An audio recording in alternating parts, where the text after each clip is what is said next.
Intanto abbiamo qui in postazione i tesserini di Davide Gobbo in Sport e Francesca Favero Aquapolis. Potete ritirarli ragazzi in postazione, i tesserini federali. Intanto in gara con la batteria numero 2 presentiamo la 3.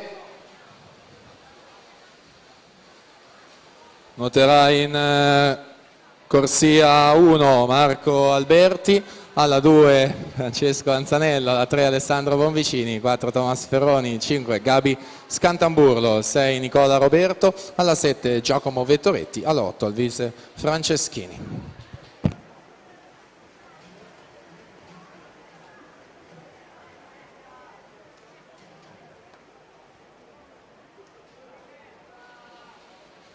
Giovanni Amadei vince la seconda, 54-16.